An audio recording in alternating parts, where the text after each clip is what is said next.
Hello everyone, welcome to my YouTube channel NKY study point में स्वागत करता हूं। आज मैं टॉप 50 MCQ लेकर आया हूं जो बहुत ही मस्ट इम्पोर्टेंट क्वेश्चन है। Previous year NTPC under graduate level जो एग्जाम चला था उसी के एनालिसिस के आधार पर लाया हूं। बहुत he must important question, video में लास्ट तक बने रहिएगा। हमारी वीडियो अगर पसंद आए तो लाइक सब्सक्राइब शेयर जरूर कीजिएगा। आइए फर्स्ट क्वेश्चन से सोल्यूशन करता हूँ। फर्स्ट क्वेश्चन है, भारत में किस अधिनियम ने द्वैत शासन प्रणाली की शुरुआत की थी? तो भारत सरकार अधिनियम 1919 के तहत शुरू हुआ था द्वैत शासन प्रणाली की शुरुआत। भारत सरकार अधिनियम 1919 के तहत शुरुआत हुआ था। ऑप्शन नंबर सी इसका करेक्ट जवाब हो जाएगा। ऑप्शन नंबर सी इसका करेक्ट जवाब हो जाएगा। नेक्स्ट क्वेश्चन पे आते हैं। मैकमोहन रेखा किन दो देशों के बीच सीमा रेखा है? तो मैकमोहन रेखा है जो भारत और चीन के बीच जुड़ता है। ऑप्शन नंबर सी इसका करेक्ट जवाब हो जाएगा। भारत और चीन को जोड़ता है। ऑप्शन नंबर सी इसका करेक्ट जवाब हो जाएगा। नेक्स्ट क्वेश्चन पे आते हैं।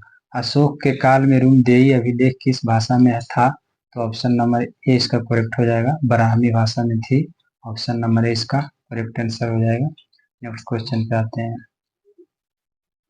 त्रिपिटक किस धर्म का ग्रंथ त्रिपिटक किस धर्म ग्रंथ का हिस्सा है? तो त्रिपिटक जो है बौद्ध धर्म का ग्रंथ का हिस्सा है। ऑप्शन नंबर सी इसका करेक्ट आंसर हो जाएगा। बांगर और खादर शब्द किससे संबंधित है? तो बांगर है जो पुरानी जलोढ़ मिट्टी को बांगर बोला जाता था और न्यू जलोढ़ मिट्टी को खादर बोला जाता है। तो यह एक मिट्टी का भाग है। ऑप्शन नंबर ए इसका करेक्ट जवाब हो जाएगा। मौर्य साम्राज्य की राजधानी कौन सी थी? तो मौर्य साम्राज्य की राजधानी पाटलिपुत्र थी। ऑप्शन नंबर 20 का करेक्ट जवाब हो जाएगा। ऑप्शन नंबर 20 का करेक्ट जवाब हो जाएगा। भारत के किस राज्य में भीमबेटका शैलश्री स्थित है? तो अपना मध्य प्रदेश में है। ऑप्शन नंबर सी इसका करेक्ट हो जाएगा। भीमबेटका गुफा जो कहाँ है? मध्य प्रदेश में है। कैलाश मंदिर का निर्माण किसने कराया था? तो कैलाश मंदिर का निर्माण कृष्ण फर्स्ट ने करवाया था। ऑप्शन नंबर एक करेक्ट हो जाएगा। कृष्ण प्रथम ने करवाया था। मृतकों की नदी किसे कहा जाता है? मृतकों की नदी है जो दामोदर नदी को कहा जाता है। ऑप्शन नंबर सी इसका करेक्ट जवाब हो जाएगा। दामोदर नदी हो जाएगा। मांडूगढ़ का प्रसिद्ध जहाज महल किस काल का है? तो मांडूगढ़ का प्रसिद्ध जहाज महल है जो सुल्तान काल का है। ऑप्शन नंबर 20 का करेक्ट आंसर हो जाएगा। सुल्तान काल का था। ऑप्शन नंबर 20 का करेक्ट आंसर हो जाएगा। नेक्स्ट क्वेश्चन पे आते हैं। किस मुगल मुस्लिम शासक ने सर्वप्रथम हिंदी में अभिलेख का उत्कीर्ण कराया था? तो फिरोज शाह तुगलक करवाया था। ऑप्शन नंबर सी इसका करेक्ट जवाब हो जाएगा। फिरोज शाह तुगलक। नेक्स्ट क्वेश्चन पे आते हैं। विक्रमशिला विश्वविद्यालय किस शासक के द्वारा स्थापित किया गया था? तो विक्रमशिला विश्वविद्यालय की स्थापना धर्मपाल के द्वारा किया गया था। ऑप्शन नंबर सी इसका करेक्ट जवाब हो जाएगा। धर्मपाल के द्वारा किया गया था। किसने काव्य दर्श की रचना की थी? तो दांडी ने की थी। ऑप्शन नंबर 20 का करेक्ट हो जाएगा। काव्य दर्श की रचना दांडी के द्वारा किया गया था। रावी परियोजना किस समझौते का परिणाम थी? तो रावी परियोजना जल संधि समझौते के परिणाम थी। ऑप्शन नंबर 20 का करेक्ट हो जाएगा। जल संधि के परिणाम थी। तारापुर परमाणु संयंत्र किस राज्य में स्थित है? तो तारापुर परमाणु संयंत्र जो महाराष्ट्र राज्य में है। ऑप्शन नंबर 20 का करेक्ट हो जाएगा। महाराष्ट्र राज्य। भारत का सबसे पुराना तेल क्षेत्र कौन सा है? तो असम डिगबोई है। ऑप्शन नंबर 20 का करेक्ट हो जाएगा। असम डिगबोई में है। राष्ट्रीय जलमार्ग A1 फर्स्ट जो किन दो देशों के दो स्थानों के बीच जुड़ता है? तो वाराणसी से हल्दिया के जुड़ता है। ऑप्शन नंबर इसका डी करेक्ट हो जाएगा। वाराणसी से हल्दिया के जुड़ता है। सबसे प्राचीन वेद कौन सा वेद है? तो सबसे प्राचीन वेद है जो ऋग वेद है। ऑप्शन नंबर सी इसका करेक्ट हो जाएगा। सबसे प्राचीन वेद है जो ऋग वेद है। किस पुरातत्व स्थल को भारत का पीठ स्वर्ग कहा जाता है? तो चुनहोदड़ो को कहा जाता है। ऑप्शन नंबर सी इसका करेक्ट हो जाएगा। चुनहोदड़ो को भारत का पीठ स्वर्ग कहा जाता है। क्योटो प्रोटोकॉल का उद्देश्य क्या था? तो क्योटो प्रोटोकॉल का उद्देश्य था ग्रीन हाउस गैस को कम करना। ऑप्शन नंबर इसका सी करेक्ट हो जाएगा। क्योटो प्रोटोकॉल का उद्देश्य था ग्रीन हाउस गैस को कम करना। तरंगनी नमक ऐतिहासिक ग्रंथ के लेखक कौन थे? तरंगनी नमक ऐतिहासिक ग्रंथ के लेखक कौन थे? तो ऑप्शन नंबर सी इसका करेक्ट हो जाएगा। कल्हन था। ऑप्शन नंबर सी इसका करेक्ट हो जाएगा। भारत में सबसे पुराने जीवाश्म मानव की खोज हुई थी, कहाँ हुई थी? तो नर्मदा घाटी में हुई थी। ऑप्शन नंबर ए इसका करेक्ट हो जाएगा, नर्मदा घाटी में खोज हुई थी। भारत में ब्लैक रिवोल्यूशन किससे संबंधित है? तो ब्लैक रिवोल्यूशन है जो कच्चा तेल से है। ऑप्शन नंबर इसका एक करेक्ट हो जाएगा, कच्चा तेल से है। ऑप्शन नंबर इसका करेक्ट हो जाएगा। नेक्स्ट क्वेश्चन पे आते हैं। निम्नलिखित में से किस स्थान को भारत का मैनचेस्टर कहा जाता है? तो अहमदाबाद को कहा जाता है। ऑप्शन नंबर सी इसका करेक्ट जवाब हो जाएगा, अहमदाबाद को भारत का मैनचेस्टर कहा जाता है।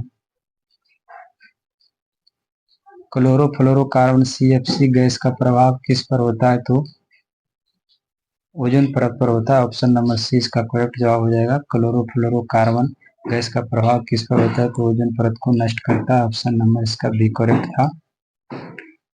सिंधु घाटी सभ्यता का कौन सा स्थल आधुनिक अफगानिस्तान में स्थित है? तो सुतकोता डोर है जो अफगानिस्तान में स्थित है। ऑप्शन नंबर सी इसका करेक्ट हो जाएगा, सुतकोता डोर है जो अफगानिस्तान में स्थित है।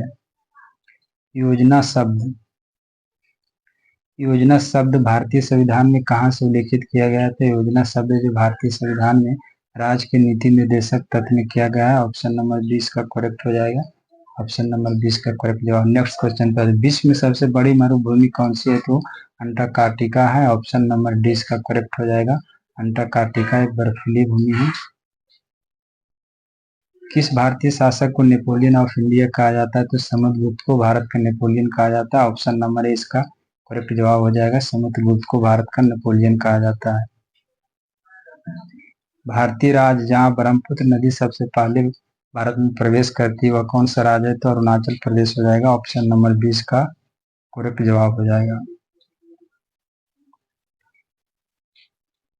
नेक्स्ट क्वेश्चन पे आते हैं।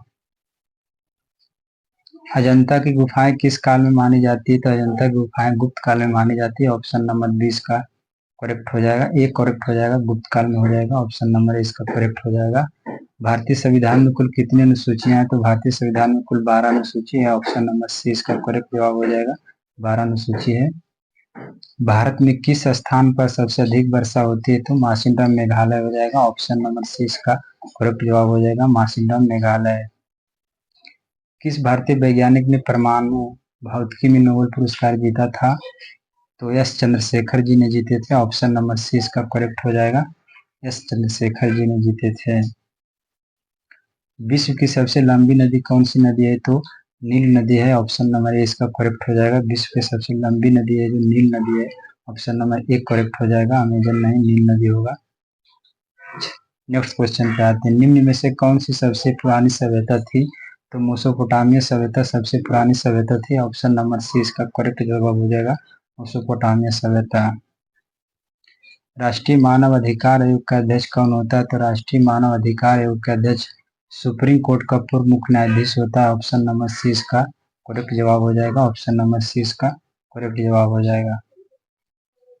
तेलंगाना राज्य की स्थापना कब हुई थी? 2 जून 2014 की हुई थी। ऑप्शन नंबर सी इसका करेक्ट हो जाएगा, 2 जून 2014 के तेलंगाना राज्य की स्थापना हुई थी। क्वेश्चन में, किस मुगल सम्राट ने जजिया कर को पुनः लागू किया था? तो औरंगजेब ने किया था। ऑप्शन नंबर सी इसका करेक्ट हो जाएगा, पुनः जजिया कर लागू करने वाला कौन था मुगल सम्राट? तो औरंगजेब था। नेक्स्ट क्वेश्चन पे आते हैं। Universal declaration of human rights किस वर्ष पारित हुआ था? तो 1948 में हुआ था। ऑप्शन नंबर सी इसका करेक्ट जवाब हो जाएगा, 1948।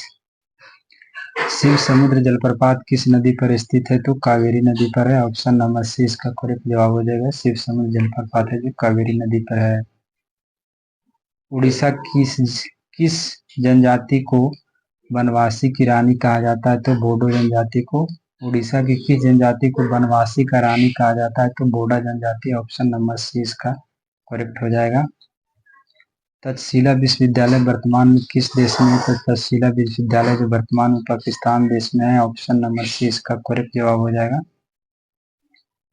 लिंगराज मंदिर किस देवता को समर्पित करता है? तो शिव देवता को कहता है। ऑप्शन नंबर सी करेक्ट हो जाएगा, लिंगराज मंदिर जो उड़ीसा में है भुवनेश्वर में। ऑप्शन नंबर सी इसका करेक्ट जवाब हो जाएगा। भारत का प्रथम महिला गवर्नर कौन थी? तो भारत की प्रथम महिला गवर्नर सरोजिनी नायडू थी। ऑप्शन नंबर 20 का करेक्ट हो जाएगा, सरोजिनी नायडू। कौन सी जनजाति को जाड़े में बर्फ में रहने वाली कहा जाता है? तो भूटिया जनजाति, ऑप्शन नंबर सी इसका करेक्ट हो जाएगा। जो जाड़े में बर्फ में रहने वाली कहा जाता है जो भूटिया जनजाति, ऑप्शन नंबर इसका सी करेक्ट था। कंचनजंगा पर्वत किस देश में है? तो भारत और नेपाल की सीमा पर है, जो भारत के राज्य सिक्किम में है। कंचनजंगा पर्वत है जो भारत के राज्य सिक्किम में है। भारत का प्रथम वैज्ञानिक अनुसंधान केंद्र कौन सा था? तो भारत का प्रथम वैज्ञानिक अनुसंधान केंद्र था तो दक्षिण गंगोत्री था, ऑप्शन नंबर 20 का करेक्ट जवाब हो जाएगा। किस भारतीय महिला को नाइटहुड की उपाधि मिली थी? तो नाइटहुड की उपाधि जो मिली थी सरोजिनी नायडू को मिली थी, ऑप्शन नंबर डी इसका करेक्ट हो जाएगा। क्वेश्चन एंड हो गया। कमेंट बॉक्स में जरूर बताइएगा दोस्तों 50 में आप कितना सही किए हैं। हमारा कंटेंट कैसा लगा जरूर कमेंट बॉक्स में बताइएगा। वीडियो को लाइक सब्सक्राइब शेयर कर दीजिएगा। Thank you.